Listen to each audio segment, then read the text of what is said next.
ఎడారిలో సెలయేళ్ళు. డిసెంబర్ 14వ తేదీ కొరకు వ్రాయబడిన ఈ భాగాన్ని మీకు చదివి వినిపిస్తున్నది సహోదరుడు పాల్ సుందరం.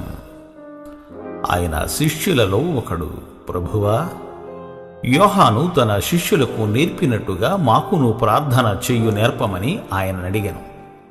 అందుకయన, మీరు ప్రార్థన చెయ్యనప్పుడు నీ రాజ్యము వచ్చునుగాక అని పలుకుడని వారితో చెప్పాను.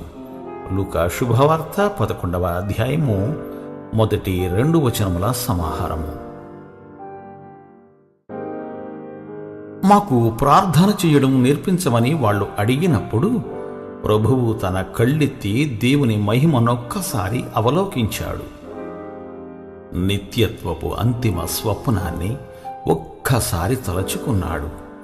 దేవుడు మానవ జీవితంలో చేయ సంకల్పించిన దాని సారాంశాన్ని క్రోడీకరించి ఈ అర్థవంతమైన మాటల్లో ఇమిడ్చి ఇలా ప్రార్థించండి అంటూ ఆదేశించాడు.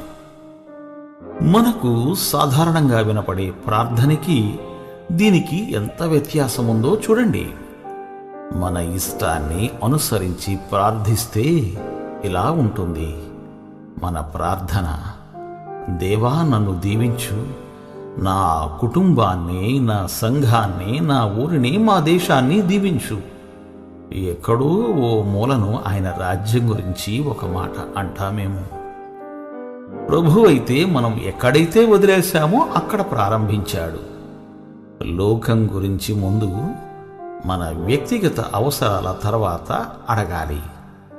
నా ప్రార్థన ఖండాంతరాలు దాటి ప్రతి ద్వీపాన్ని కలుపుకొని ప్రపంచమంతటి కొరకు దేవుని సంకల్పం గురించి, ప్రతి వ్యక్తి గురించి, ప్రతి జాతి గురించి ప్రార్థించిన తరువాత నా కోసం చిన్న రొట్టె ముక్కనిమ్మని అడగమంటున్నాడు.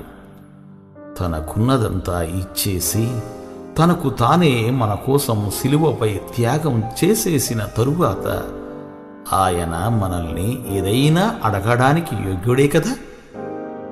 దేవుని రాజ్యం ముందు అందరూ స్త్రీలు, పురుషులు అల్పులే.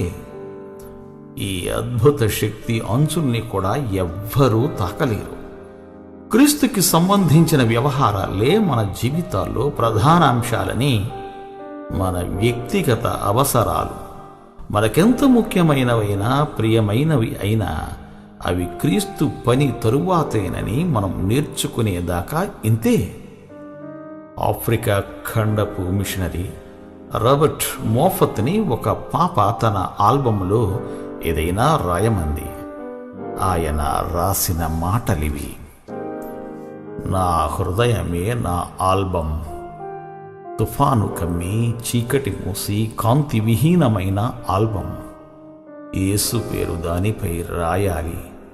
ఆ హృదయం ఆయన ముందు మోకరిల్లాలి. సౌందర్య లోకాల్ని వీక్షించాలి. ఇదే నా ప్రియమైన కోరిక.